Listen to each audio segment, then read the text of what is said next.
What's going on, guys? Welcome back to another episode of the Natty Boys Podcast.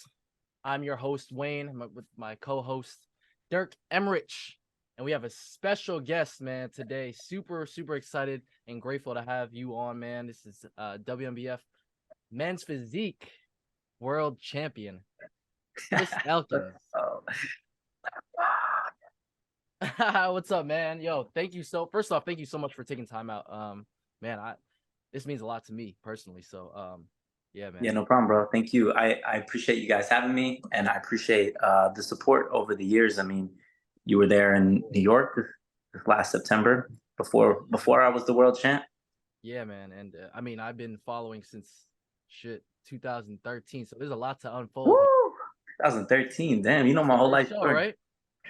Yeah, that was We'll it talk with about it. We'll Jeff talk Alba. about it. We'll get into it because, yeah, I mean, I saw you first. Well, at first I used to watch YouTube and I would watch Matt Ogus, and then I think, at some point you started popping in there, and then I Yeah, was like, yeah. oh That shit, that was probably like 2014. Me yeah. and Matt were kicking it Okay, we'll get into quite it quite frequently. because, yeah, I remember a lot of stuff, so we'll talk, and I have some notes here. But before we get into it, man, who is Chris Elkins? For the people that don't know, for the people that have been living under a rock, how would you kind of introduce yourself? Like, how would you yeah, who are you if you had to introduce yourself? Yeah, I don't know. I mean, I've written these bios, and I always feel like it's kind of cringe to have to be like, this is who I am. This is what I do. But I'm a father, a Marine veteran. I'm from Virginia Beach, Virginia, 38 years old, and I'm the current WNBF Natural Men's Physique World Champion. Cool, man. Yeah, and most people know you from bodybuilding, so yeah, man. Yeah, that's right. I am a pro in WNBF bodybuilding as well. Turned pro in 2015. Yeah, there's a lot to unfold, man. Like I said, I've been a fan. I guess you could say fan, but I've been following you since 2013. Let's go back in time a little bit because I like to talk about before we get into the bodybuilding stuff. I like to talk about like learn the I guess upbringing. So let's talk about For sure. Virginia, man. Like what was that like? You grew up born and raised in Virginia Beach, Virginia? Yeah, born and raised. I spent a couple years in Florida with my mom, and then when I was 9, I went to go back to Virginia Beach, live with my grandma. My mom was actually on drugs, so she wasn't in the picture very often after from the time I was 9, basically. And then just grew up in a neighborhood called College Park. It was a little bit rough, and I went to some magnet schools for being gifted, and I was a little burnt out. Like I was in a like a once a week magnet program in elementary school. Then I was on a full magnet program for middle school, and then I went to a magnet program in school. And that's basically like a gifted program where they take kids from all over the district and send them to one school for one group of kids or whatever. Um, yeah, so I just felt really burnt out with school. So my plan was I was going to take a year off, and then I was going to go to college. I was going to just keep working at Best Buy. I was selling computers at Best Buy. I actually loved that job. But then the Marine recruiter walks in. He was looking hella smooth, and I was like, "No, no, no, I'm not interested in the military whatsoever. Like, I've already like turned down the Navy, all the recruiters because Virginia Beach is right next to Norfolk. That's like the world's largest naval base, and so a lot of people went on, and either their parents were in the military or they had ambitions, and they wanted to join the military. I had no desire, but something about the Marine recruiter just got me, man. So I was trying to sell him a computer, and then he sold me on the Marines, and That's um, yeah, and so it was almost a year after high school that I shipped off to boot camp. It was like April. I was still 18 though, and when I got back and during boot leave, I asked my girlfriend at the time to marry me. That was crazy. I think a lot of it was like I think I had like some separation anxiety, some abandonment issues with my mom and my dad not really being in the picture, and knowing that I'm not to like go into the world by myself without my grandma made me like want to bring something with me. So I got married, and then 4 months later we got pregnant. After we were already married, but still pretty crazy to get pregnant at 18. And I had my daughter, and I did 5 years in the Marines. I had a 5-year contract. I got out. I did the exact same thing that I did while I was in, but I was like looking for some type of like competitive outlet, and through, circumstance, I just ended up finding natural bodybuilding. I didn't even know it was a thing. And then saw Matt Ogis on YouTube. And then I just decided, all right, well, I'm going to do this and I'm going to document the whole thing. I didn't really, like being an influencer wasn't really a thing back then, There was like some YouTubers that existed, like I used to watch like Timothy De La Ghetto and like random, Timothy De La some, Ghetto. some yeah, That's random. some, I know it is right. Yeah, I watched like random YouTubers, and then I just randomly was like, all right, I'm gonna start like documenting like anybody could upload on YouTube, so why not, Yeah. And I hired 3DMJ, and I was following like the drama with like Ogis versus Jones back then, Yeah. and all of that inspired me. I even called out Vince G. I don't know if you remember, like way Oh back yeah, I then. remember you were. Yeah. We're gonna talk about that. Trust me. I got that. I got that in my notes. Trust me. Yeah, Yeah. and that actually propelled me a little bit because he did a video on my physique, and then was like, I'm not gonna compete with this guy. He's already way ahead of me. Yep. And Yep. I mean, he was right, I guess. Yeah. Yeah. But he But that ended up actually not got even people. competing. Him and Yeah, Chris. that got people like watching my channel, and like Yeah. I just kept it going. Hell yeah, man. Hell yeah. That's dope. Um. Yeah. When did the transition? Like, when did you start training? So I like always worked out a little bit. Like just I had some stuff in my garage. My dad was a bricklayer, and he didn't like live with my grandma, but he would be around every now and then. And I think he did a job for someone, and they paid him in some gym equipment. It was like a Joe Weider. It had like a seated chest press. It had a lat pull down, a leg extension, and one of those Roman chairs to do abs. And I would always go, and I would, in my mind, it was bench pressing, but it was really just like a seated pulley chest press. So, but I would be like, oh yeah, I'm gonna go bench press and I'm gonna go do abs. And I just did that mainly. I did some pull downs too, but mainly that's like all. I didn't know what I was doing. That's what I just did mainly. And I remember my chest got hella big and my abs got like pretty defined. And I was like, yo, I'm swole. But I was like 118 pounds. But I remember thinking that I was diesel, I was jacked. And this is I'm talking like 2001. And I was like taking selfies. No one took selfies back then. I had a webcam on my desktop computer, and I was like, I have the pictures, and like it's hella funny to look back because like nobody was doing. I was ahead of the time, but then there was a big gap, Yeah. 'cause- How old were you? Were you in like high school or before that? Like yeah, middle school? I was like 16. Oh, so it's middle school. High school. High school. Yeah, I was like a junior, and I was like taking pictures of my abs, and then Yeah. same thing when I was a senior, and then I was like, oh yeah, well I could definitely join the Marines because I'm like really fit. That's what I was thinking in my head, but it doesn't really translate. Yeah. Yeah. I didn't play any sports. I wasn't I was athletic at about to ask all. that. Like, Did you play sports? Because a lot of people kind of nah. transition from playing sports in high school and then needing a. Yeah, I didn't really have anyone to like push me to do that, so I didn't. And I was like short growing up, so I felt like I kind of was a late bloomer. Okay. I'm still waiting on that growth spurt to come. 38. It might maybe next year. We'll see. Yo, that's crazy. By the way, that you're 38. Because if I didn't know you, I wouldn't even. Yeah, you age really well, man. Um. Thanks, man. Appreciate it. Yeah. So when I'm did about to like be the 40 whole? soon. Yeah, it's crazy, bro. You're in your prime though for bodybuilding. Yeah, I think so. I don't think I've reached my peak yet. I don't think so either. Think like by 42 maybe that'll be the. Yep. I mean, we'll see. Depends on how the injuries hold up. True. Yeah, we'll talk more about the injuries. But when did that transition into bodybuilding, like training, like just working Yeah, out? so I went to Iraq in 2006. That was the first time that I was actually really consistent with weightlifting. But I was there for 7 months, and I only lifted weights like half the time. I just got kind of bored and started playing a lot of poker with other Marines, and I was making good money playing poker. And then I remember it was the first time I had ever been intentionally in a calorie surplus, and I got up to 150 pounds. We had this like Nitrotech or Celtech creatine.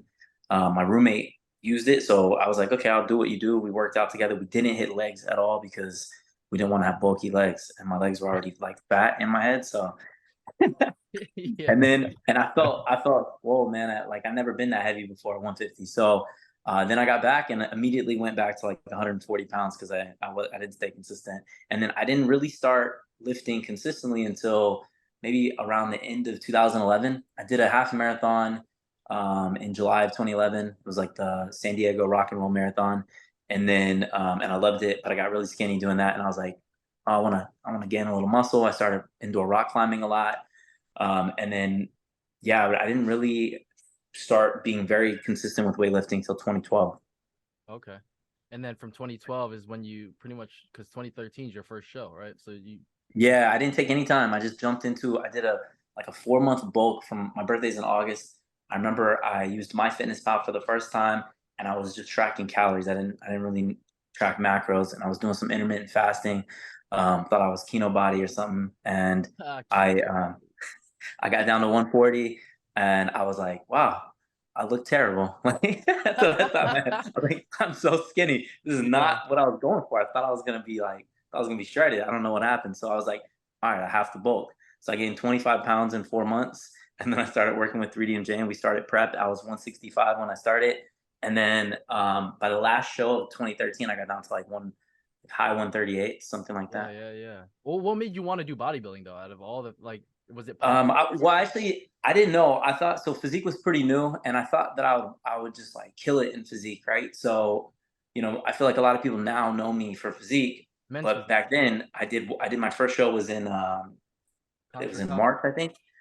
March or April, maybe it was April. It was a NPC Contra Costa, and I did Mhm. both bodybuilding and physique, and I got dead last in physique, and I won bodybuilding. So in my mind, that means one thing: that I'm good at bodybuilding and I suck at physique. So I didn't know that it was like, well, I was just way better at posing at the time. I didn't know how to pose in physique. Jeff Alberts didn't really know how to teach me how to pose in Yeah, physique. yeah, So I mean, that all had a lot to do with it. And then once I did the first natural show, it just seemed like why waste time with physique? So I put all my focus yeah, and yeah.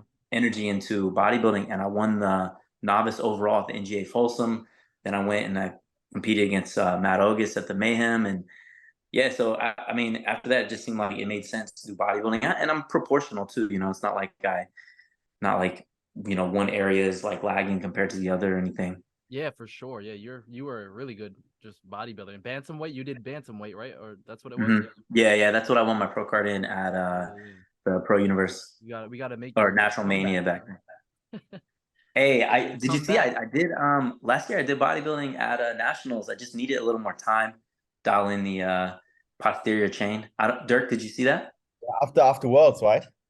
You Yeah, did it. yeah. My Yeah. dumbass dieted for another about 2 weeks. I really dug deep, and I just didn't really like the way it turned out. But I'm not unhappy with how it looked considering the time frame. But it's like a push pull for me because if I try to commit to bodybuilding, then I can't do physique because I have to get I have to get so lean in my lower body that my Oh upper yeah. body gets very small and flat. It's And so flat, right? Yeah.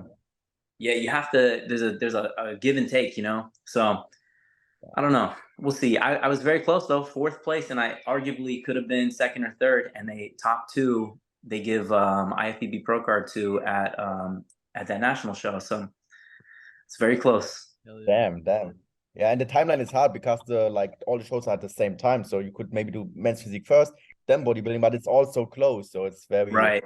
Yeah. hard So to my best option. I was talking to Doug Miller about this on his Boss Status podcast not long ago, like last month, and basically my best scenario would be, let's say that I win Worlds in November, would be to stay fairly lean, not rebound.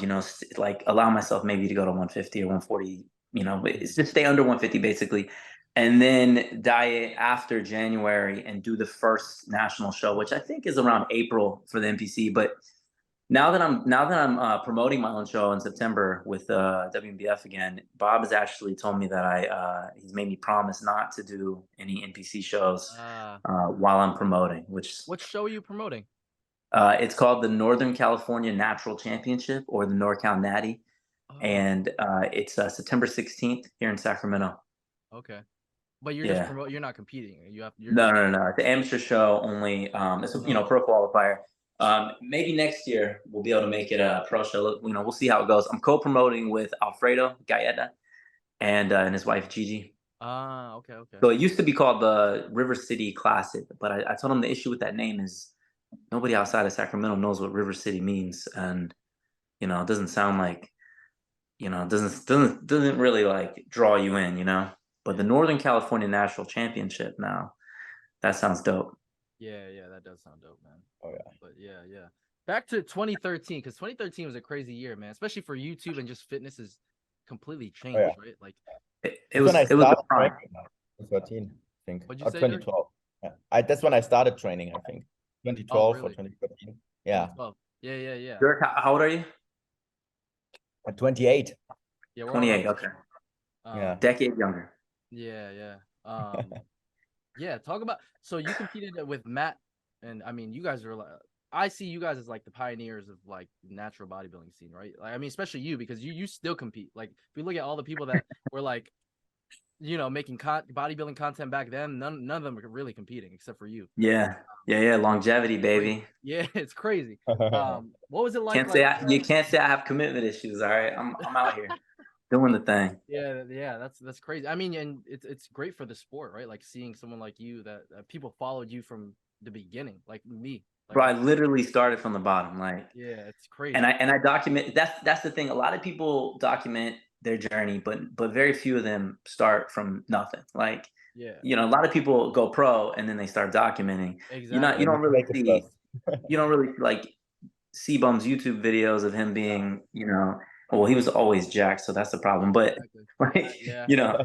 I was literally I get it. Like, not even doing great as I was an okay amateur. You know what I mean? Like yeah. it literally took 10 years to get, maybe a good 7 years to get to be decent. Yeah. And I'm sure if you go on your YouTube, you probably have the videos from all the way back then when it was like, Yeah, they're still there. I didn't get rid of anything. show. Yeah. And I My remember, I kids think were you hella were like, small. you posted, weren't you on TV for poker or something back then? Yeah, that was 2005. Crazy. That's fucking crazy. Oh. Nearly Yeah, 20 years. this guy was like in the World Series of Poker. But yeah, what was it like? Like, how did you meet Matt Elkins?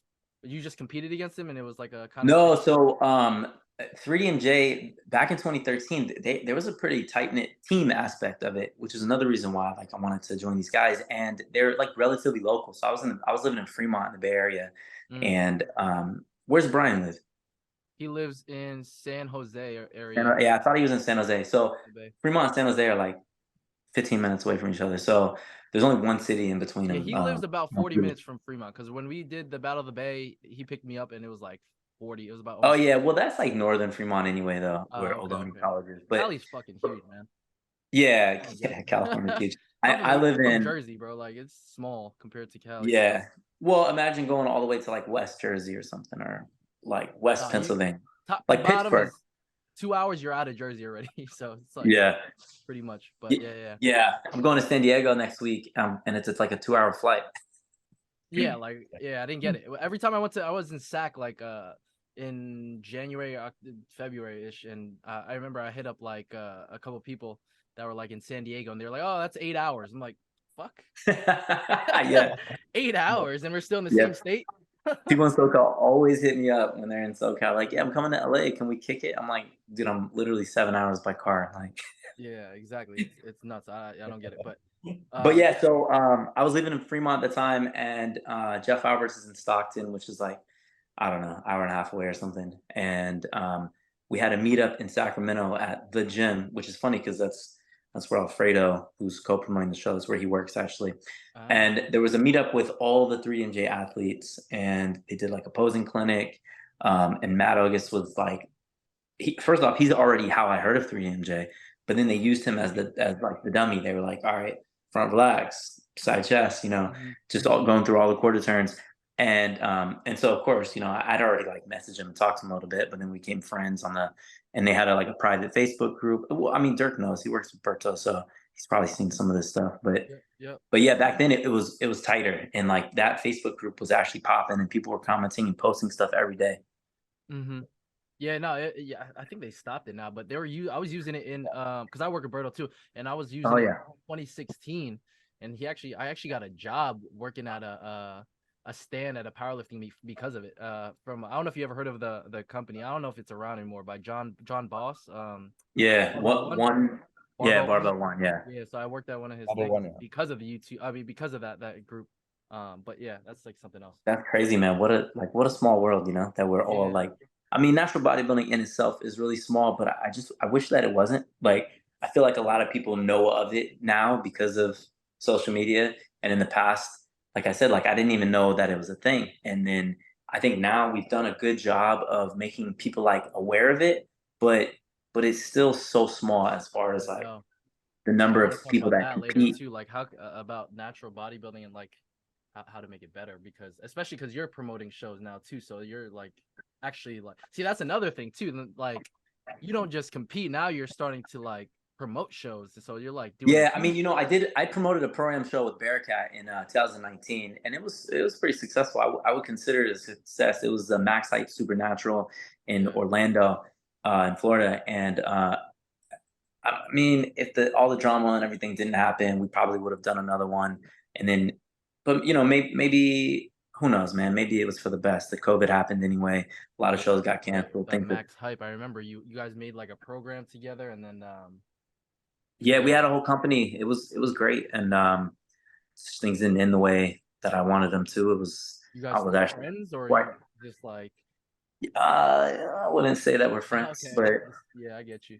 I got you.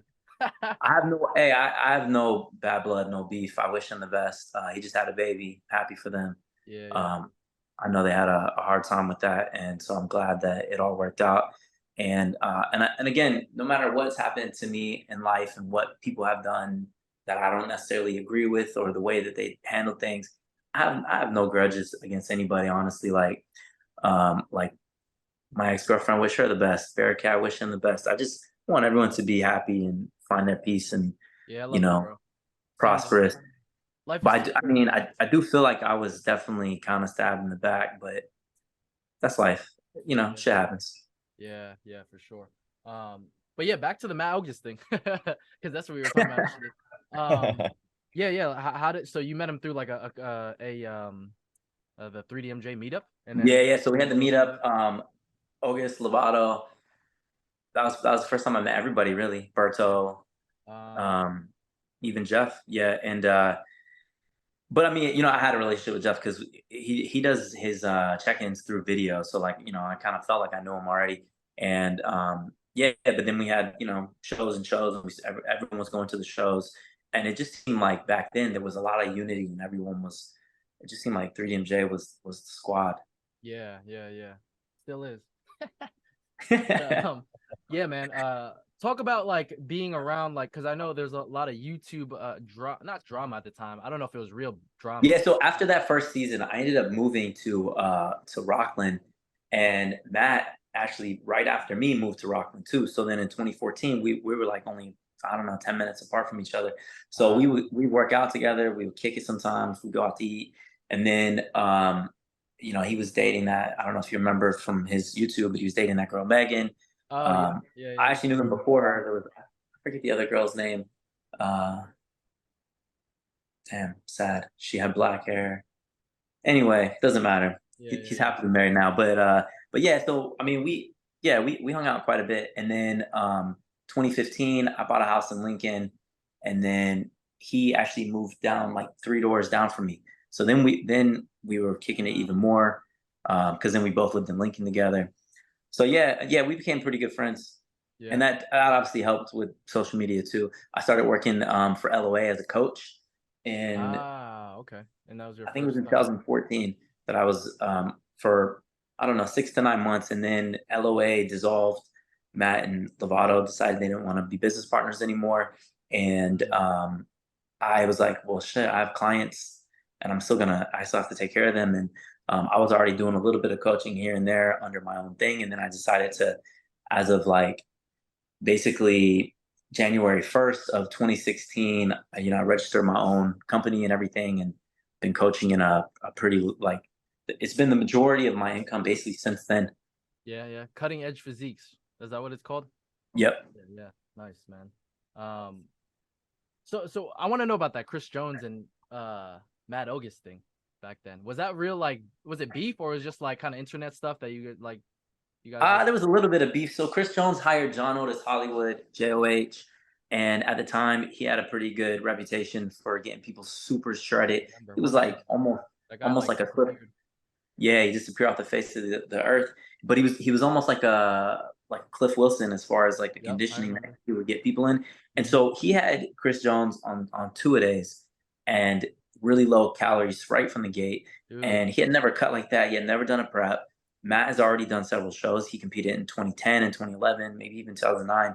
And so it wasn't a good approach for him. And he just burnt out, and I think he was super frustrated because he was struggling.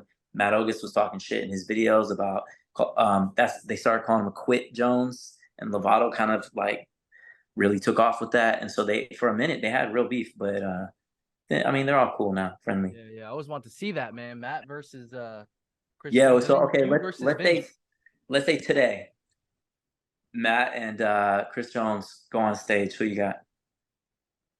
Ah, man, that's tough. I personally think Matt, because I've never Yeah. seen Chris Jones really he Bro, jumped on stage like a couple years ago, but it wasn't like, well, he was a the little conditioning flat, level but now is different. Like you have to really, yeah, right. But I he know was lean Matt can. enough. He was just super flat. I think he was scared to carb load because he didn't know his body well enough. Sam Okinola was helping him a little bit. Mm. I mean, bro, imagine that he had someone like actually legit prepping him, like a Cliff Wilson, Right. or If that happened, I would probably take Chris because he's just bigger, right? But way bigger, right? At yeah, least he seems that way. yeah. But Yeah. would he take coaching though? Is the thing. And I even feel like Chris has a smaller waist than Yeah. Matt. But all that being said, Matt knows how to get shredded. Yeah, exactly. He knows exactly what to do and how to get there and It's the skills. where he Yeah. needs to be. And it's like, I think Matt has better glutes and hamstrings probably. Yeah. But But like you said, if that back, bro, the back on Chris Jones is nuts. yeah. If Chris could get there, then obviously he's bigger, so he would. And his arms are a lot bigger too, I think. Yeah, just overall, I feel like he's got that BBC genetics, bro. But yeah, I knew you were about to say that. So let's go through the timeline because I have a few notes here. So 2015, right? You won Battle of the Bay, first place open lightweight. 2015 Natural Mania, open first place bantamweight, and then April 2016. Pro debut. Washington State Natural. That's where you got. Yeah, I was. Yeah, no. I got a pro card at the at the Natural Mania. Oh, was, the Natural Mania. Okay. Yeah, so we had enough people in the bantamweight, and to be honest, I feel like I should have won the overall because I felt like I was more complete. The dude who ended up winning the overall was this dude named Arthur. He looked good too, though. I mean, he was bigger than me. Obviously, he was a middleweight. Right? Yeah, he's bigger. But that was fine. So then, I wish I would have just done a show right then, so I could have taken some time off. But instead, I came off prep and prepped again, and I came in not looking bad, but not looking my best. And it was really between Benny Mobley and Jerry Burnaby at that Washington State. Washington That was your State first pro show, right? That's pro debut. Yeah, and I got like, I think it was 5th out of 7 or 6th out of 7, something like that. Yeah. Okay, and then you went to the Pro Universe in. Yeah. So then I took a year and a half off. From that April 2016, I didn't compete again until September 2018. And then you got the bantamweight class. Yeah, and I got the bantamweight, and then you went to the no. No, that was my second pro show, and I got 3rd place. There was no weight classes. First place was it was just the pro shows, no weight classes. I remember Jose Francisco was in there though, and he won. Yeah, he won. Yeah, he was Mr. Universe. Second place was Robert Peacock, and I was 3rd. And I beat I beat some solid people, man. You know, Ant Gaines. He was like 5th, I think, and 4th place I think was Superman. What's his name? Superman, yeah, from New York. I know you're talking about. Bearcat's client. Yeah, I forgot his name. He looks incredible. I can't believe I mean, I think it was legit. I beat him, but I was like, man, you like. Oh yeah, I brought it. You brought Jose was a little tighter than me though. I was disappointed. Yeah, you always brought it. But yeah. I think this light is gonna be terrible. And then 2018 Monster. Same year you did the Monster Mash, right? Yeah, so that was the next show, right? Stacked, though. That was Clemente, I think, won that one, right? Crazy, man. Yeah. Kick Dog, whatever. Yeah, that was just super stacked. So I got 5th in that show. I was really happy with how I looked. I think that was honestly my best bodybuilding look of all time. Yeah. Because 2 weeks later we had Worlds. Crazy. Yeah. 2 weeks later we went into Worlds, and I just wasn't happy about the placing in the bantamweight division. Yeah. Shit had me bummed out, bro. I don't know if we over dieted or what. I don't know, but I thought there was this Italian dude. I thought looked better than him. Jose to me didn't look his best. He had a lot of shit going on. His dog died. Then he he like binged right before, Yeah. but and he still looks better. Or he still plays higher than me. And then And you had the that dude who appendix promotes surgery. out of the Bay, Francisco. Was that the same year you had a? Didn't you have a surgery that year or something? No, that was 2019. Oh, it's 2019. Okay. Yeah. So I was pretty discouraged about how that season ended. It was probably my best season. You know, obviously it's my second pro season in Yeah. bodybuilding. I thought I killed it pro universe, you know, getting third and beating several guys, you know, and being right up there in the mix top 3 with some really, you know, really obviously like Jose looked great, man, you know. And Legs, then bro, the legs. That's what it I is. know it's really just one leg though. Come on, that left quad. Yo, yeah, it was the quads for sure, man. I mean, for me, that's what really stuck out for him because Yeah. I felt like my chest was better, my back was better. yeah, Everything else was that close. definitely sticks out for you. I mean, your legs aren't bad too, dude. Your legs are Yeah, but obviously, like, yeah, I get it. yeah. And then, then 2019, I ended up going through a divorce, dating my ex Jessica, and she wanted to do. She was an IFBB pro, had competed Oh, in 2018, yeah. same as me, and she's lifetime natural, wanted to do a natural show. So I was like, okay, I'll prep with you, but I told her like, ain't no way that I'll be ready in time to do bodybuilding, but I know how my body works. I could easily be ready for men's physique. And she's like, okay, you sure we're gonna have time to do this? And I'm like, well, I mean, I think I can get ready. Can you be ready in time? And she's like, yeah. So I don't know. She kind of blames me for like forcing her to compete, but I certainly didn't. And I haven't even done physique in years. And I went and did amateur physique. You know, Omar Venturi is one of the top Yeah, I remember. IFBB physique. 10, 11, or 12. Yeah. Yeah, there was some drama with him, but yeah. I mean, Oh yeah, he's still he had a lot of shit still going towards the top of the game as far as IFBB men's physique. And he taught me how to pose. And I went into Monster Mash, which is the last show this season that you can do to win your pro card and then compete the next day as a pro because they have a 2020 Monster Saturday. Mash, right? That's where you got the pro card. 2019 Monster Mash, yeah. 2019. Okay, 2020. Yeah. So I win the amateur show, and then I go out. We celebrate a little bit. She didn't do as well as she would have liked, and then I just had too many drinks that night, and the next day I compete as a pro. I was a little spilled over, but they had me dead center the whole time. I thought for sure I won the show. I was like, "Yo, this is crazy!" And there was like a pretty stacked. Shows were bigger in before 2020. Before 2020, yeah. Yeah, so there was like 8 physique pros, and they had me dead center, moving everyone around me, and then they put me in second place by 1 point, and I was so bummed. This kid named Zach, he's like blonde, he has like really square jaw. He was just a little leaner than me. I felt like I was more rounder, more muscular, better shape, but he had tighter obliques. I think he works with Paul Revelia, I think. Anyway, Okay. yeah, so I'm like, I know what to do. Obviously, like don't have 4 drinks the night before you step on stage. Obviously, like it's hard to compete back-to-back days. It's not I was normal. about to say, how does that work? Like Yeah, it's not, it's not normal. So I was ready. I was so ready for Worlds. It was in New York that year. We fly back. I go straight to the gym when I get home Monday night. You know, we go straight from Boston back to SFO, then drive back. And then I remember we went straight to the gym. Crazy psychopath, right?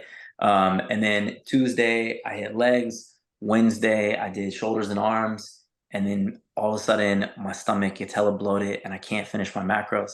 And I'm like a week out from Worlds. I'm like 9 days from Worlds. And I'm like, oh shit, something's not right.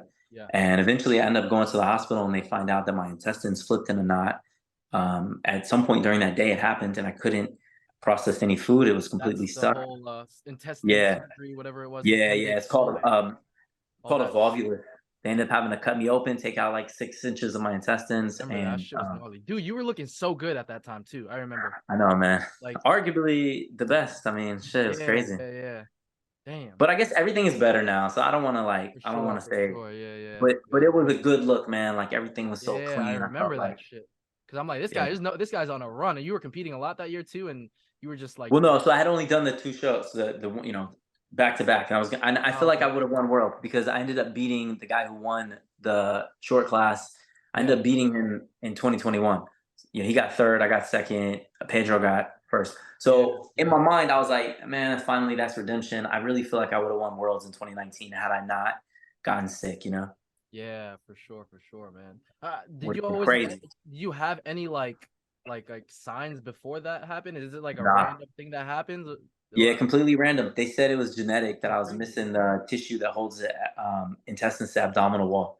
So it's literally a freak like kind of Yeah. injury or Yeah, surgery. I think I was 35 at the time. It was 4 years ago. So Wow. I was like, well, that's dandy. Yeah, and that fucked up your whole like year pretty much. Yeah, so it was okay. I mean, I was actually back in the gym by January. Um, Yeah, I remember literally like January 1st, I was back to doing lightweight and worked my way back to, and yeah. then by 2020, I looked crazy again. Yeah, I was about to say like the bounce back was quick, right? Like I remember Yeah, when you that's the only got out reason of why that I did surgery, it took NPC is like because all the WNBF shows that year were kind of canceled. So I yeah. went and then jumped in an NPC show and won the overall.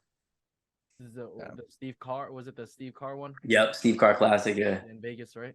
That was yep. 2021 or 2020? No, 2020. Oh, okay, 2020.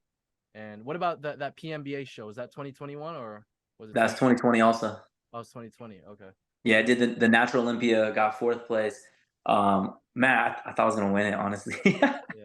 I just Yo, in my that's head I always think we win everything, so I really believed I was gonna win it. And what so was when I going on got through your head like after that surgery? Were you like, I feel like that, like stuff like that would just make you uh I fucking really had no reason to compete in 2020, man. COVID was going on, but yeah. it was like a personal thing for me where it was like my season got cut short in 2019, and I need to prove to myself that I can be better than I was last year, even despite having this, emergency surgery, life changing Yeah. event. Hell It was, yeah. and I mean, in a way, it was a little bit traumatic too, if you think about it. But Right. That's what I'm I, saying. yeah, it just was like I had shoulder surgery in 2014 and I won my pro card in 2015. So I knew in my head that I was gonna. I just you never know how things are gonna look when they cut your stomach open. Yeah, that's what I'm But saying. Like mentally, like how did you kind of approach I, like I was training? lucky, man. I was just really fortunate. God put that surgeon in that hospital at that time because she had just taken a course on small incision surgery. She knew I competed because I mean it was obvious, but I had talked to her. I was shredded. And Yeah. they kept the incision below the belly button. They made it super straight and shit worked out. Damn, They son. didn't fuck up my abs. They look like basically exactly the same Yeah, when yeah. I'm lean. Yeah, I mean, no, I don't think if people didn't know that you got that surgery, I don't think they would know at all. Like you had. Yeah, only when my body fat is like above like 12 or 13% can you even tell. When I'm like 10 or below, it's literally very flat and looks super Yeah, normal. yeah. Okay, and then fucking after that, how'd you get through that? Like, was it hard mentally? Like coming back, like, did you think that you could get back to your normal self, or Well, when I was in the hospital, I was just grateful that I was alive and everyone was messaging me and like yeah, saying like, yeah, I hope you get well soon, wish you the true, best and everything. And all that was like really resonating with me. Like, yeah, I just felt the love and the support and just I was Mhm. really grateful that I didn't die. I was in so much pain. And then I remember the day I went home, that's like I looked at myself and I was so shredded. I mean, I didn't have any calories for 6 days either. So I took some pictures. Yeah. I don't want to say any calories, but I had like Liquid I don't calories? know 100 calories a day through an IV with some dextrose or whatever. Like it's like very minimal. And so anyway, so I'm like Yeah, looking at my body and it looks incredible, and except for this huge scar, and I can barely walk. And I just started crying, like, I cannot believe this happened. Like, this is nuts. And then from there, I was 2 months out of the gym. I remember I was fighting with Jessica a lot at the time because I couldn't do anything. And I felt like she was like, not didn't want to do shit for me. Not like not just I don't know how to explain it without making it sound say it. bad, but like she was She's just not getting in the tired of picture me anymore, being bro. me being disabled or whatever, Behind the scenes. like it took a toll. It definitely took a toll on I a know. relationship at that point. And it just sucked. And then I just remember I started going ham in the gym again, and then bam, all the gyms closed from COVID. And I'm like, what the hell? So I started training at home, and then our gyms actually stayed open. It was only closed for like a week, and then they were like, we're not closing. So I just kept going to the gym and Yeah, just grinded that summer. Started riding my bike again, and just bounced back. yeah. Wow, that's fucking amazing, man. Yeah. And then 2021, we meet at Worlds. I see you at Worlds, right? Oh yeah. Yeah, yeah, yeah. You Talk about guys that killed year. it.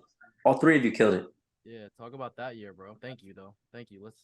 Well, I Yeah, and that was a good year, man. I had a lot of like I was going through a lot, but I just focused on prep. So at the end of 2020, Jessica and I, we had broke up for the first time and ended the engagement. I moved out of the house that we were in this house together. She moved out, I moved out, whatever and then I had my tenants move out of the house I live in now, and that was the first time in my entire life that I lived by myself. So here I am, 36 or whatever at the time, and it was like a completely different experience for me. And I just had a hard time sleeping, but I was so happy when I was ready to start prep because I was just so focused. And then, court, like we were very off and on, so we ended up getting back together. We did all these shows together. She went with me to. I mean, that's the year I won everything, bro. I went to. Yeah. I did.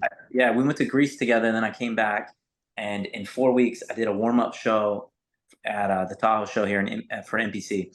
I just wanted to force myself to rush. Plus, Matt competed, Kendall competed.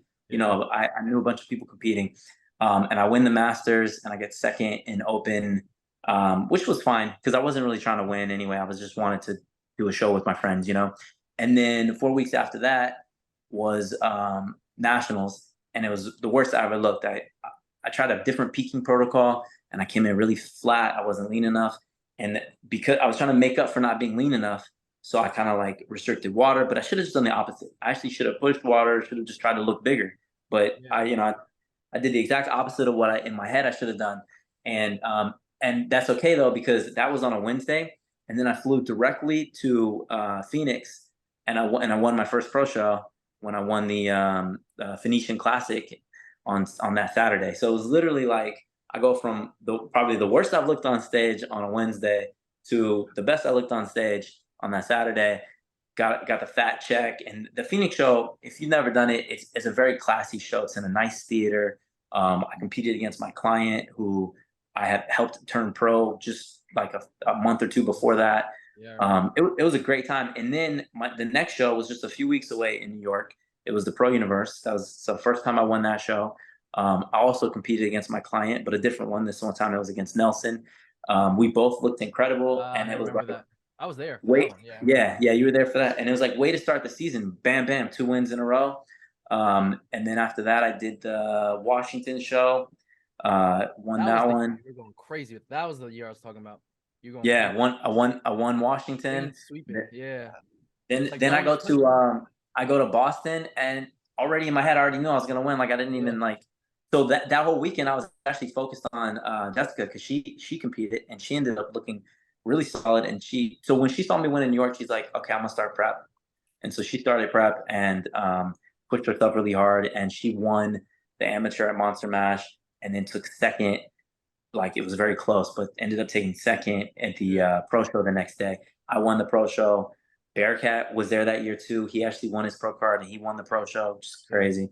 And then there was a little drama. So it was like one of his friends was like talking shit in the on stage when I was doing my individual routine. Oh yeah. It was crazy. I was like, what the hell? Yeah. But it didn't faze me. I didn't care. And then we went on to Worlds, and this year it was 2021. It was in Vegas, and I'm 100% expecting to win. I had already been eyeing a bunch of guys on from Europe that I was like wanted to meet, wanted to shake hands with, couldn't wait to stand on stage with them. And freaking, I don't know how it happened. They gave Pedro the win by 1 point. Oh, we were there. We were there, bro. I thought shit was crazy, bro. Yeah, I thought you had it, to be honest. Yeah, that would have been the greatest win first place 5 shows. Like I won every show and then win Worlds. It would just been such a great season. Yeah, and then you come back next year, 2020. But you know what? Maybe it's better, right? Like maybe me losing by 1 point motivated me more. It made me I mean, I don't think it did really. I think I would have been just as hungry. Like I should have won in 2019 if I didn't get sick, and then I would have won in 2020 if it wasn't canceled. But I always believe in myself like that, and I just feel like if I know if I push myself and I work as hard as possible, like that the potential there, the sky's the limit. And so I'm just so happy that 2022 season went the way it did because I actually ended up losing one show. That was a weird one, bro. The Asian kid. Yeah, but he looks good, man. I like him a lot. He's a good guy. Met him in Phoenix in 2021. I competed. I didn't compete with him, but I won the pro show and he won the amateur, and that's when he got his pro card in 2021. I agree with you. I think that I should have won that, but it forced me to learn to pose a little bit differently when I'm up against people with stretched out long torsos. And I think it made a big difference, not only in the short class, because Pedro has a really, for someone short, he's only like an inch taller than me. He has a really long torso, and I posed differently, and I think it helped a lot. And then when I actually competed, he won the medium too, so I competed against him in the overall. But at that point, I was already so confident. Like, but I just, I did the same posing that I did, that forced me to change my posing up because of Fremont, and it all worked out. Yeah, man. I guess everything happens for a reason. Shit, and then you won worlds. I don't know if everything happens for a reason, but I'm maybe it does. Maybe I don't know. Part of your story now, Yeah. People can Definitely literally makes a go better back- story. People can literally go back into your YouTube, see the first show you did, and then see the lead up into it. It's Bro, that first physique show is still on YouTube too, on the Contra Costa, Is and it? I look so bad. I have I have shoe polish all over me. Didn't even get a spray tan. Yeah, that's how it was back then, right? Were you using Dream Tan back then? Yeah, Yeah. probably, right? It was illegal Yeah. back then, yeah. And then you Everyone used just Dream slap it Tan. on your face, and it looks, yeah, you look. I have a whole video on like how to put on Dream Tan from that series. Walk us through that win, man. Like what was that like? Because I'm in a fucking room with two world champs. Like, you guys know what that feels like. I don't know what that feels like, and I'm sure the viewers don't. What does it feel like? Like, or what was going on in your head leading into that show? Yeah, so it's funny, man. I might get emotional thinking about it. So I remember a moment when I was on stage for prejudging, right? Everything's a straight through format now, so you're gonna know pretty soon, like within 30 minutes to an hour at most. And so I remember we had like 14. We had the short class was like the biggest class, and there was a one point when they had put me dead center, and they actually moved Pedro away from me because he wouldn't square up his hips because he kept doing the side pose from the front, and they kept telling him, but he wouldn't change it because he doesn't look good straight on. So they literally moved him out, and that's when I knew, like, most likely I got this. Like, that in my head, I'm like, I won. And then they had us up there for like 15 minutes. They move us, and I feel like they're kind of trying to figure out what they want with the short class. And by the time it's medium, now they know, and they're really way quicker. And then by tall, it's even quicker, Yeah, So they're trying to, okay, what body type do we want to present the win to, basically, Then they move us to the back, and they move up second call outs, basically. And then I remember standing in the back, and I started crying. Nobody could see me, right? I'm in the back, but I just remember a little tear. I'm like, yo, I fucking won. Like that. I haven't got the words or anything. I don't know, but just in my mind, I knew. And even if somehow I didn't, I still like, to me, I had won because I was dead center. right. They moved him away from me, and I just felt like I had beaten everybody that was on. Like, you can feel it sometimes, even though you can't, like, even though I can't just turn around and look at everyone. You feel it, Yeah. And I remember feeling that way. And then we go to the back, and I'm waiting to hear, like, what do my friends think? What do people think? Yeah. And then they were like, yo, you got it, man. You did it. You won it. You got that. And then they pull us out there, and I win. And I'm like, that's crazy. And then they're like, don't go anywhere. You got the overall. And the overall was so quick. Like, I remember going out for the overall, and like, I'm barely trying to shake hands with the kid Dario from the tall class. And I was telling him, like, yo, remember like a little over a year ago, I was messaging you, telling you I can't wait to compete. He couldn't come because he didn't do like a qualifying show or something. And then now here we are together, and the overall was kind of a cool moment. Yeah. And then as I'm saying that to him, they're like, number 84, whatever. Like, yeah. It was crazy. Damn. Yeah. And then you became champ. But I remember that I wasn't there. I was supposed to go there. I remember you were filming it. You're posting, like, kind of keeping us updated on your story, right? And you posted the board, right, for Worlds 23, and you're right on it.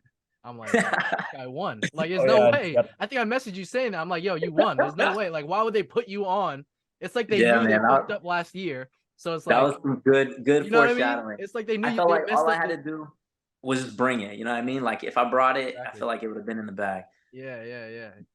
Now I know you know what I'm talking about, because I remember seeing the board. I'm like, why is he on it if he didn't even win last year? I'm like, they knew they're gonna give it to you, I feel like. But yeah. So Bob told me, he was like, man, you deserve this poster because you've flown to every show in the US. You've done all the shows. Like, no one's traveling like I am to do all these shows, People just wait if it's in their area, their region Oh, for the yeah. most part. Yeah, But yeah. I literally committed and I did every show. And you know, Yeah. obviously I was bummed after losing Fremont, but it is what it is. Like I was That was Battle of the Bay? that felt Fremont? yeah. Battle of the What? Bay? That was Battle of Yeah, the Bay? Battle of the Day. Yeah. I like that one. Yeah. It's not a pro show this year. Oh, it's not? Nah, I don't know because I wanted to do it because obviously it's like semi-local, Yeah, so I my wanted kids to do can it see too. it I and think stuff. Helms is doing it. You ever Yeah, thought of doing Mr. America? of course, but I can't now because of Bob. But Oh, they just changed the judging now, so yeah. you no longer have the bodybuilding poses in men's physique. So I'm like very interested in doing it. Good. Yeah, yeah. I was What so do you happy think when they about that? I changed. hate that. That's like, Hate it. yeah, it's That's like, what why? my biggest turn off for PNBA besides their you know, they're not having a polygraph and the questionable drug testing is that their physique had bodybuilding poses. I think it's so stupid. Why are you gonna do a side chest in board Yeah, shorts? Why are you right. doing a side tricep It's in like you're board hiding shorts? your, yeah.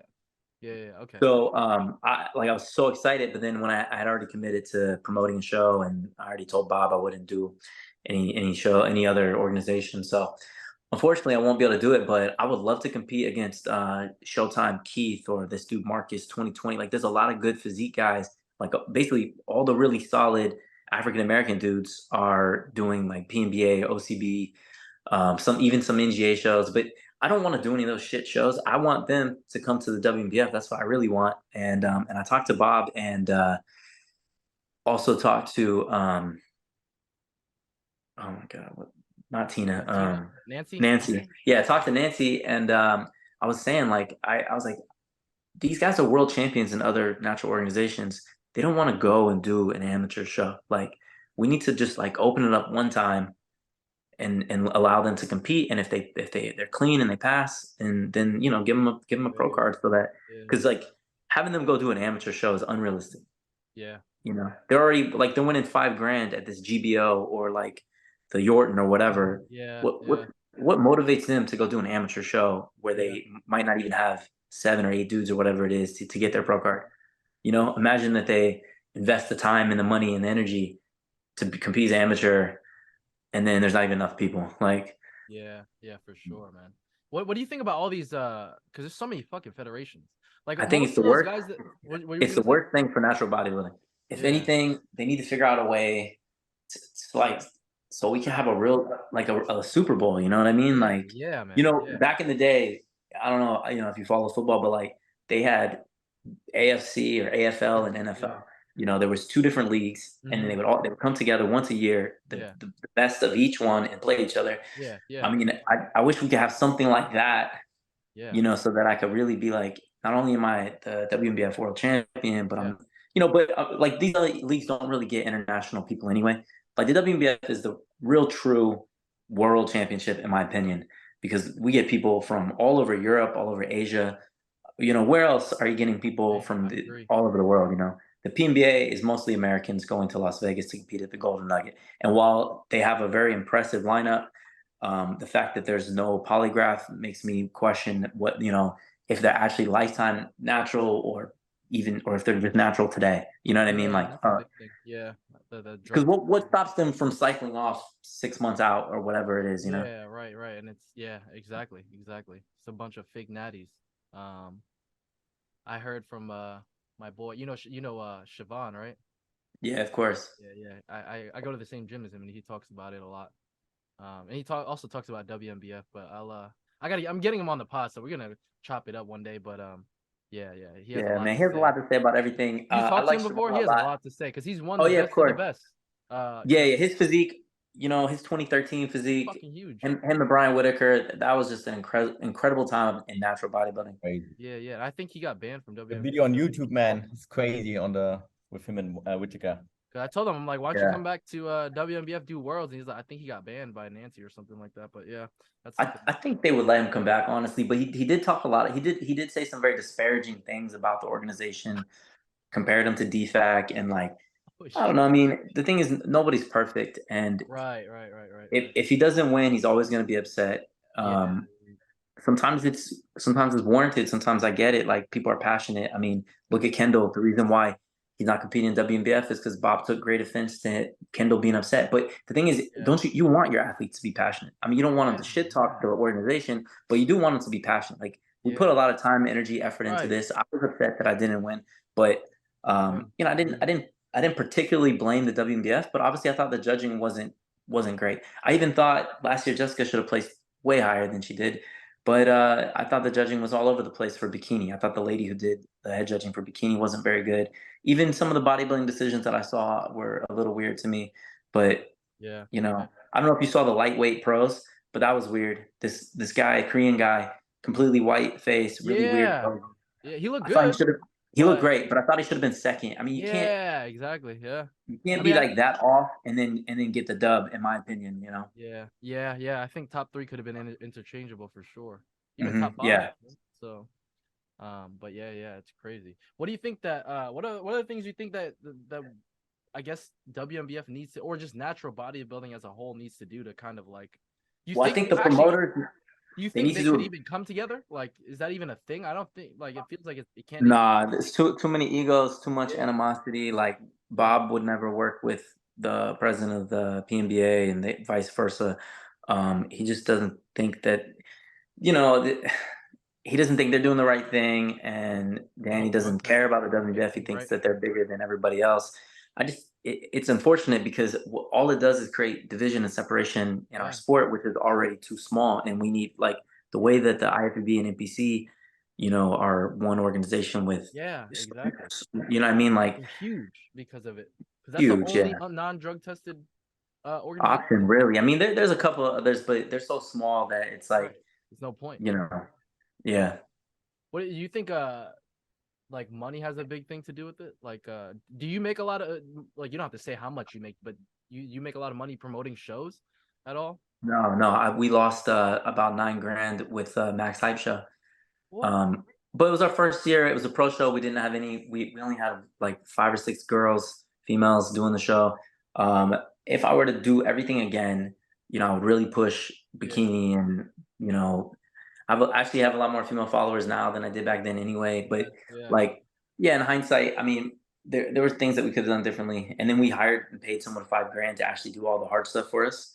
Her name's Ashley Ruth. She runs Summer Shredding. So we actually hired her to do Max Type Supernatural, and she did a great job, I thought. But I mean, in hindsight, she runs Summer Shredding. Oh, she runs it. Like, she's like managing the whole thing. You had someone. Yeah, I don't know what her day job is. I mean, she used to work for Alpha Lead. I don't know if she still does or what, but yeah, I mean, she did a great job. So, I mean, I don't think we're gonna lose money for NorCal Natty, but I don't think we're gonna really, like, I'm not trying to make a ton of money either. I just want to. My goal is to grow the sport, grow the show, get the show bigger. Awesome. Yeah. To see someone that like literally from the ground, and I mean, some people kind of use. I feel like some people use bodybuilding and then they kind of just leave it. You know what I mean? And just never for sure. Like, they use it to promote themselves. I mean, honestly, I guess there's nothing wrong with that, but I like bodybuilding as a sport. I think it's so pure. I think, you know, especially natural bodybuilding, you get to push yourself and you just see, like, how far can you take your own physique.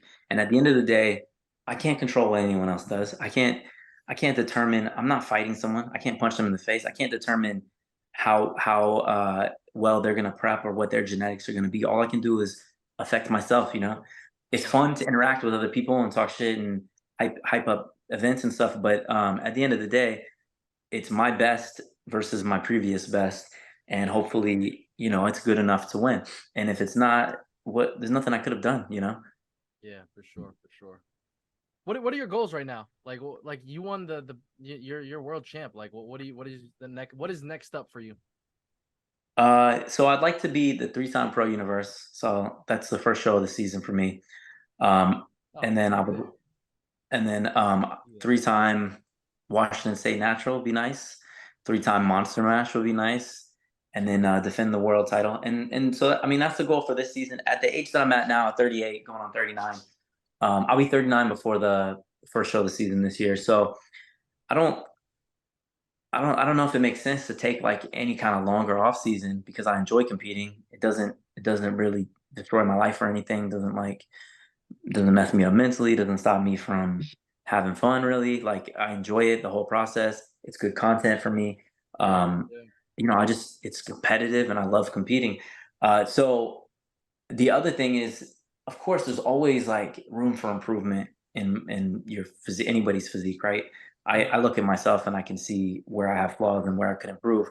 But as far as the actual size, they say that I'm like at the top end for size for physique. They don't really want me to get any bigger. So that it also doesn't really make sense to take a longer off season, right? So I would love to defend the world title 3 times and then maybe come back to bodybuilding, or maybe I don't know, you know, who knows, right? But I'd like to defend the world championship 3 times. Okay, so right now it's just defending the world champ. Yeah, let's talk about now. Like, let's. As And we, I mean, I have a lot of pro clients too. I mean, I oh have yeah, that's the other thing. you Gotta know, bring up Ne- your clients to be pros. Nelson is coming up. I got Christian Fleener. I have this dude Trent. Like all these guys are good pros, and they very well could beat me in the future. Yeah, And to pass the torch like that that'd would be fire. cool. Hell yeah, dude. Hell yeah. When do you feel like you'll be done with this sport? Do you feel like you're gonna be doing this forever, like into the 50s, 60s, like Jeff? I don't know, man. I guess it depends on my skin, right? When like if my skin starts looking gross, then maybe I'll stop competing. But as long as I still like think Dude, that I you're look doing good good and right now. still Shit. Do you still do anything like? progressing, Do you do like you have a moisture like I don't know like you have a skin routine or something? Because you look. nah. I had No, to no, no. trust you. I did start doing like there's a locally there's one of my good friends is RN and she's like a master injector and she like convinced me to do Botox. And so I started doing that and I mean I definitely noticed the difference. But she actually did some stuff recently to my under eye and I don't really like it. It's got like a little she said she's gonna fix it though. So Oh, like the but dark spots underneath your eye? yeah, so when my nose got broken in Hawaii, I got jumped like 2 months ago. I had a black eye I forever, remember that. and then she's like, "Well, yeah, we can work on that." And so she did like Botox around my forehead, and then a little bit of filler under my under eyes, and I feel like the dark spot just never went away. It's like Yeah, I see it. permanently having a black eye is how I Yeah, feel. yeah, that's crazy. Yeah, She said she could fix it though, so we'll see. yeah, But okay, but otherwise, not really do anything crazy. yeah. Okay. Hey, with your so someone asked, I had a couple of questions online. With your coaching, the cutting edge physiques, it's just you, right? Yeah, just me. That was one question. And Well, so for challenges, like I'll do a 6 week challenge every now and then. And I've trained Nelson. And so he has his own email and everything. He's Nelson at cuttingedgephysiques.com. He will handle some of the new clients for yeah, the challenges only. But any yeah. of the longer term programs, any preps, it's just you're dealing directly with me. And everyone has my personal cell phone number. And, you know, they text me all the time. Okay, yeah. And someone else asked, would you ever expand your business and hire coaches that work underneath you? Kind of like I mean, yeah, I would consider it, but I just really get a lot of fulfillment out of coaching. yeah, And I don't feel like, you know, it all comes down to like how hard do you market, right? So the if you market super hard, then you're gonna get more clients and then you're gonna need more coaches. But I'm okay with like the amount of money that I make. I'm not like, you know what I mean? I don't know. It's I think you create a lot more stress and then you gotta manage more people and it's just a lot more work. While you will make more money, you're also taking on some more risk as well. I don't know, maybe. We'll see. yeah. Okay. Yeah. As we get to the end, what's it like? How this is random because it just popped in my head. Because you're like an open book with everything. It seems like Yeah, yeah, yeah, for buying sure. anything. Absolutely everything. What's it like having like a relationship online where it's just like public? Because I feel like I've seen a lot of like drama from you like in the past maybe a few years since Yeah, the past few years have been a bit of a roller coaster. My ex-wife didn't like to be on social media at all. So people ask me like, "Oh, why didn't he ever post his ex-wife?" And it wasn't me. Like I was happy to post her. She just didn't like. She didn't feel like she was photogenic. Didn't want to take pictures. Didn't want to be online. So I would post her when I could. I mean, she's in my YouTube videos, you know. But it wasn't yeah, like. yeah, yeah. And then so with you know with my ex with Jessica it was different. She was already an influencer. She's just Right, I two was and a half gonna say million that. followers. So Yeah, she always wanted to take pictures and stuff. So I was down for that. And then now my current girlfriend is she's not into social media like that at all, but yeah. doesn't care about being posted, like doesn't mind. Yeah, And so you know, I just do my normal life and I'm just gonna keep posting for everything sure. like I always have. unless she says that she doesn't want me to, and then I'll stop, I guess. Yeah, yeah. But But like, do you care but I about have like what no people say and shit? Like, cause I know like you post some no. wild shit sometimes. Like, I Yeah, no. remember you had like a Honestly, nude photo shoot or something, and I know people were talking about that. Not yeah, nude. yeah. I don't know what it was. It was just I some honestly don't care. yeah. I think it's engagement is good. You know, Right. there's.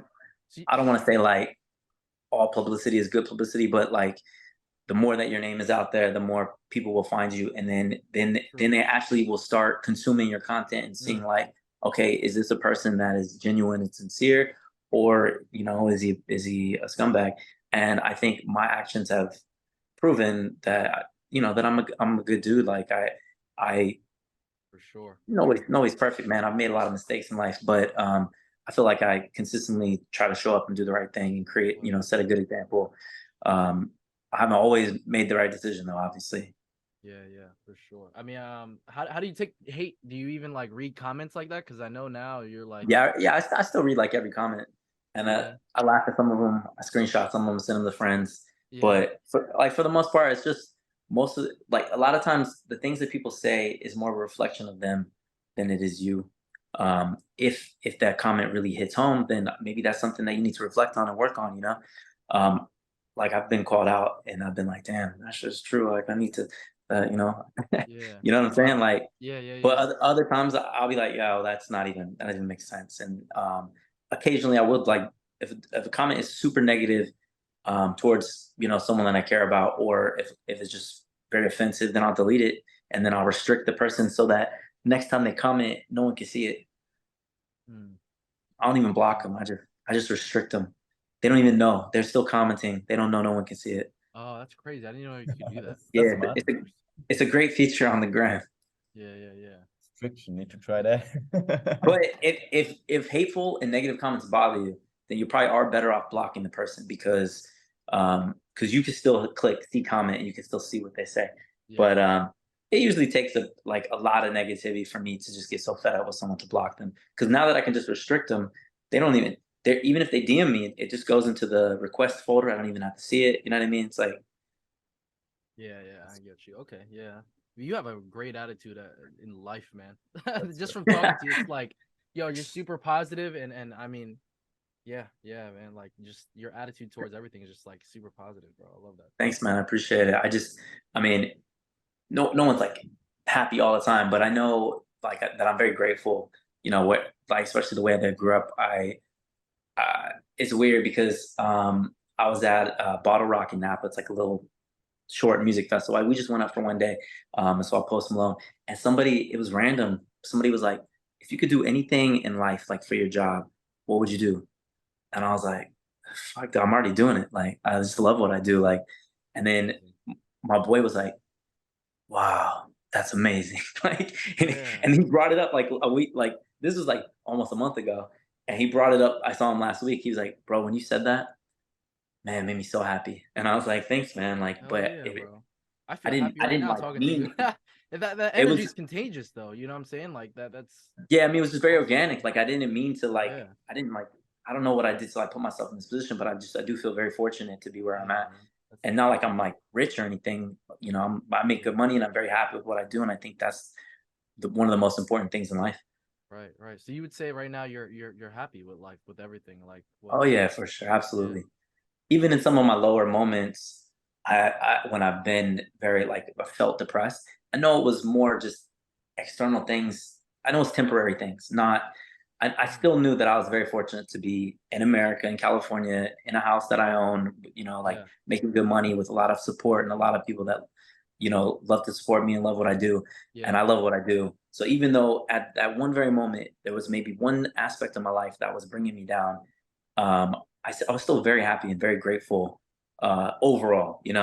yeah, for sure. You said depressed. Well, what do you mean by that? Like depressed? Like Man, you had a like in my previous relationship, that the one that didn't work out, that there was a lot of ups and downs, and the highs and the lows were extreme, and at times I felt extremely depressed, where I was like, and a calorie deficit doesn't really help this either, obviously, but it did give me something to focus on. So I had like a very laser like focus, but I was like crying every day. It was crazy.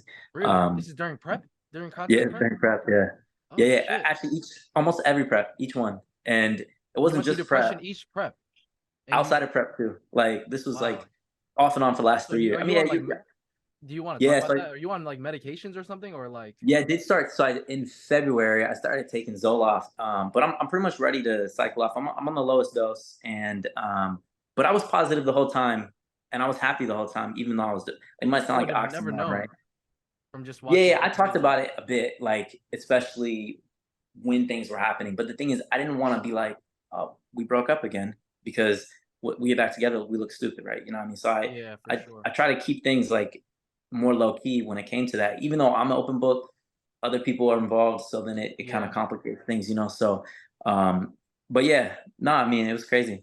So the depression came through relationships, not prep, or it could Yeah, have yeah, been. 100% through relationships. Oh, Prep okay, was great. okay, okay. And how did Yeah, you yeah, get no. overcome it? Just medication helped, or you have a therapist or something? Yes, I did do a lot of therapy. I'm not going to therapy right now, but I did do a lot of therapy. I read a lot of books. I practiced gratitude. Where I would like write down each night. But I'm just not very good at being consistent doing that. But it did help a lot. And then just reminding myself like what I'm grateful for.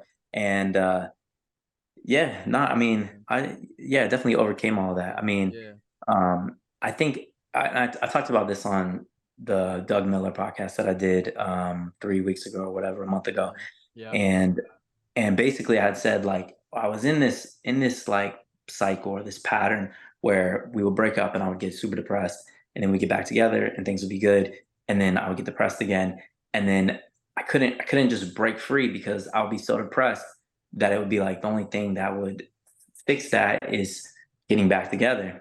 And I think really the last time was like I've been on Zoloft already. I started taking it before we even broke up, and I don't know why I did that, but I just like I had been prescribed it for a long time, but never took it, and I started taking it in February. And I think we were fighting a lot, and I kind of like had a feeling or whatever, and yeah, I just broke the cycle. yeah, yeah. So the medications help. Like, what does it actually do? Like, what is actually first off, what does depression feel like? Because I don't Um, but yeah, for me, it just feel like overwhelming sadness. like anxiety, like you feel like Well, I did have maybe anxiety like too. I mean, I do have, I think I have anxiety in general, but just like an overwhelming sadness where like you just feel down. Like I mean, I obviously I had a reason, but like everything else in life was good. So why was this one thing bothering me so bad when I could easily just move on? Like I could, right, right. like, Was like it like one thing that like triggered it? Like she would say something and then it was like, oh shit, I feel all this no, we anxiety. just broke up all the time over stupid stuff. Like we just maybe weren't compatible, or maybe uh, it's hard to describe why we couldn't make that relationship work because I really don't know because I tried really hard, but that's why someone asked me the other day, "Why'd you break up?" And I just said like irreconcilable differences. Just couldn't make it work, Yeah, yeah. um, and it's fine. I wish her the best. I've moved on. Um, and every time that we did break up, like I would go on dating apps and try to move forward, and like I would meet great people, and usually end up like hurting them because I would go back to Jessica or whatever, and it was almost like it was at that point it was like an addiction. And so anyway, what Zoloft did for Well, me is where if I'm normally like here, which is like very happy, let's just yeah, say like this is the roof, right? This is like the happiest you can be. This is me just winning yeah, worlds. I'm so happy. Like I don't know how long that lasted, maybe a week. yeah, yeah, yeah. And then Yeah. this is normal, or this is me normally, which is pretty happy. And this is like a normal person who's just normal. And then this is like, yeah, I want to kill myself. I just felt like I would get super down. I didn't want to kill myself, but I just felt like super Oh, down. okay, okay. And then with all, I felt like it puts like a cap, so I can't get any lower than this, which is not that far from So a what is normal down? person. Like you like you just crying or what is Just it? Like you crying, just bro, feel just like sad, shit, just like just yeah, just sad, not want to and you can't like you just feel like understand like I mean why. the thing is, I still have like a family to support and I still have bills to pay. So it's not Yeah. like I would not get out of bed. I still get out of bed. I still go to the Uh-huh. gym, Uh-huh. but I would just like be like dwelling on things and thinking about things and just being sad and looking at pictures and just I don't know, man, being depressed. Shit, I don't know. No, I'm just asking. The reason I'm asking is that I don't just for the viewer really. And because I Yeah, feel like I yeah. went through some dark times too, but it's like I don't know what it looks like on someone else. and I feel like it could help other people too, just people watching this. Yeah, I mean, I've been down in the past too. Like obviously, like when my mom abandoned me, or when like, you know, I mean, that was probably really it. I'm trying to Yeah. think about other times when I was super sad. It's like you seem like a very positive I am person so too, positive, bro. Like I'm always an optimistic. it's crazy So to I hear that. smile all the Yeah. time, like always smiling. But then again, they do say like, I mean, look at freaking like Robin Williams and these other Right. people that like entertain people, and You like never know, right? I know, and they off themselves. But I would never do that. Like you know, I have kids to take care of. I have For too many sure. responsibilities to do Yeah. something so selfish. But yeah, no, I'm like literally actually ready to. I think I at any time could probably cycle off Yeah. that For Zoloft or however it someone works. that's But going through what you went through, what do you recommend? Like definitely recommend reaching first, out to someone, a professional, and talking to a therapist. And if things don't improve, I don't think the thing is like I was always kind of against medication because I'm not like I was I'm a drug free body, but I don't like taking anything. right? You know, my mom, you know, was addicted to drugs, Yeah, so you know, I didn't really want to rely on medication, but I think that's not a good way to look at things. Honestly, that it's like maybe that was me being naive. You know, the stigma of that. I think it's definitely worth trying, finding out what works for you or whatever. But really, if it's external, then figure that out and change your life and create a better life for yourself. You know, yeah, if you yeah, can. But if in the meantime, if you can't, then this can help you get through something. You know. for sure. Getting help. Let me ask you this last thing Or about how did before you you move. Oh yeah, go ahead, Dirk. broke up for good? Like what was like the thing where you said, okay, done? Like what was like the when it was like an on or off kind of thing when you said like, okay, I'm done. Like Yeah, what was the we had a let's huge say fight over nothing, and it got out of hand, and we both like separated. Like she went back to her house, stayed at my house, and we both just kind of knew like we that was just too much. Like you know, verbal, physical, like it was just too much. So Mm, we didn't talk for like 6 weeks, and then 3 weeks or so, I started like kind of just seeing other people, and um, yeah, I just you know that was it. yeah. Let me I ask you mean, this. we actually did start talking again, but I was like, I don't want to fall back into old cycles, and Right. yeah, so I just move forward. Let me ask you this. You feel like your depression affected your relationships, or was the depression No, caused by depressed the because of my relationship? relationship. Yeah, yeah, yeah. Oh, okay, okay. I thought Definitely you were like you no, never no, no. I had wasn't. depression before that. Then No. I'm a very happy, positive person. This is the only okay, thing in my life that was negatively affecting me. It'd be kind of like uh, I don't know, like being a very happy person, but then your job is super stressful. So this is like the one thing in your life that's bringing you down, you know? oh yeah, yeah. yeah. And I'm not blaming her for anything. I'm just, this is just this was just what happened in my No, yeah, circumstance. yeah. You're just kind of in hindsight, just looking, reflecting, right?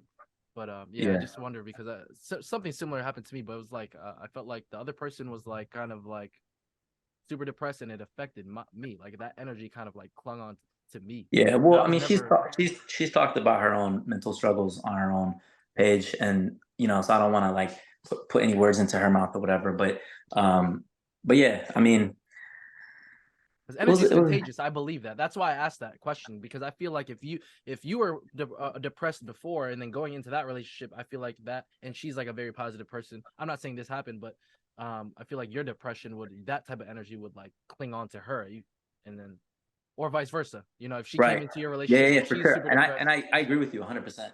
And I think that's why it's really important to like, especially if you're like it. And I think that I'm a pretty empathetic person where like I kind of will feed off someone else's energy. So if someone else yeah, is down or frustrated or anxious or whatever, then I'm gonna feel that, and it's gonna be like reciprocated. So yeah, I feel like in a way I almost need to be with somebody that is also positive, because for sure. then it's just gonna be like it's very easy, you know. Yeah, and you seem like a person that likes to help people, right? Because it's your job, right? And so if she's like super 100%. Yeah. depressed, it's like you're trying your best to help her, but it's not working, and nothing you can do is gonna help.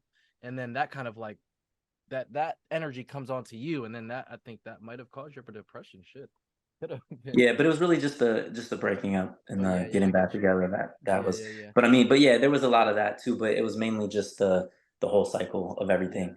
And Yeah, I mean, it is what it is. That's life, and Right, right, sometimes things just don't work out. And um, for sure. even my marriage that didn't work out, I really don't consider it a failure. Like, we have two beautiful kids, we have three houses together. She just had a new baby. She's happy in her relationship, and and she's doing great. So, like, we got married at 18. Like, I wasn't the best husband, but I wouldn't say it was not a successful marriage just because we're not still married.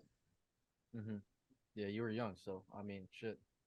Yeah, Yeah, I mean, it's not really an excuse, but I'm just saying, like, I'm happy for her. She has a new baby. Like, she has a good life. yeah, man. Yeah, man. All right, we're starting to get to the end of the pod. So I got some random questions for you real quick before we end. Top 5 bodybuilders of all time. We're talking about like natural or just Natural, natural. Let's keep it natural. Oh yeah. Yeah, yeah. Let's keep it natural. And then we'll go men's physique. Top 5 men's physique, and then top 5 just bodybuilder. Yeah, yeah. I would say probably Doug Miller. Doug Miller. Um Not in any order, by the way. Just whatever. yeah. Yeah, yeah. Jim Cordova, Siobhan Cunningham. Um I like who's this list. who's 4 and 5? Uh I don't know, Mo man. Whitaker? I mean, the thing is, like, he looks great and it's like a great motivation for us lightweights, but Yeah, man. I You gotta don't throw a is, bantam in there or like a is, lightweight in is there. he is he top 5 of all time? All right, Brian Whitaker for sure is Okay, okay. definitely. You're right. We gotta throw in someone under Without 160. putting you in it, obviously. We're not gonna put you in it. Even in the men's physique category, we won't put you in it. I just want to know. Yeah, number 5, man. I don't Obviously, know. Who do men's you think? physique, you're in there. You'd be in Who do there. you, who do, who do you think number 5 for best natty of all time? Ooh. Babaga, not bad. I'm just not a big fan of his physique, honestly. Kendall?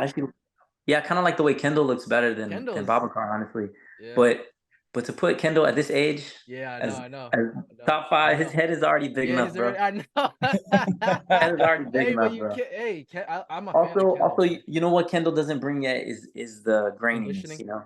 Yeah, if he could get grainy, then that'll be another story. But I don't think he wants to get under 200. You know what I mean? Like, that's the thing with him, is that he's stubborn with the weight. He just doesn't want to. He doesn't want to be skinny or whatever. Yeah, but arguably, like when you get conditioned, you look bigger. So it's like Yeah, true. Give or it take a depends, little right? bit. But on his genetics, I feel like it would. It I would feel look like he pretty would good. look better if he came in drier, for sure. Yeah, yeah, because he's Yeah, huge. even if he He's was like a under little. the weight limit for classic for IFBB, Yeah, he yeah. was way under.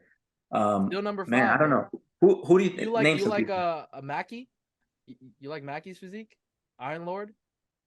Oh yeah, I do like his physique a I lot. like his physique a lot. I'd put him up there for sure. I mean, we could throw him in there. I don't know if Yeah. you don't. I don't know. No, I love his physique. I mean, man, You he's want to go another back? IFBB Marshall pro. Johnson. There's Marshall Johnson's. There's Oh yeah, Marshall Bro. Johnson is actually one of my favorites. I mean, bro, Yeah. he just competed. He's 62 or 63. Like, that's crazy. Yeah, yeah. Or even like Moji's is really Moji. solid. Didn't you compete at the same show they all did? It was Yeah, Moji, Marshall 2013, they were all Johnson, and there. That's when yeah, it was IFPA, yeah. the IFPA Muscle Mayhem back then. All right, who's the 5th? Who you throw in? Marshall Johnson? Um, Man, of all time though, All time. I know there's so many. I mean, So I many. don't know, maybe like Cleveland Thomas or something. Oh, Does he okay. count? Yeah, yeah, we could throw him in there. Could throw him He, in there. he got I mean, he has it's some your list. he has some drug test failures though. Does he count? Yeah, I know. That's the only thing. Yeah, I mean, Bro, here, I'm gonna tell you who my number 5 is. It's Adria Airlines, the dude from Spain. yeah, yeah. Where's he? Italy or what? Spain. Spain. I Incredible. know him. Spain got some. Ooh, Spain got some Incredible China physique, man. dudes, That's man. that's one of my favorite physiques of all time. I Yeah. liked him better though when he was a lightweight before he went up. But I just think he hasn't honed in I didn't like him how he looked in 2021, but in 2018, that was one of my favorite What do you think looks. about fuck, what's this guy's name? Bada. He's been undefeated for a little bit. I mean, Not a fan. I like Bada a lot. I think I he's a know. great guy. I think he's really nice. I Uh-huh. just don't But like fuck the all way that. Who cares about the nice guy? I'm talking about I as a don't like bodybuilder. I don't love his Okay. proportions, Okay. man. His Yeah. stomach is too sticks out too much. Yeah. His The quads are posing's a like little. balloons. Quads are like balloons.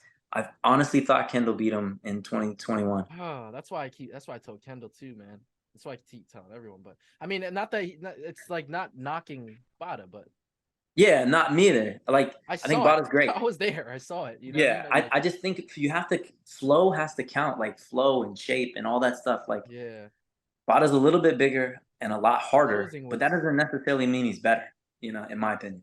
yeah. Okay.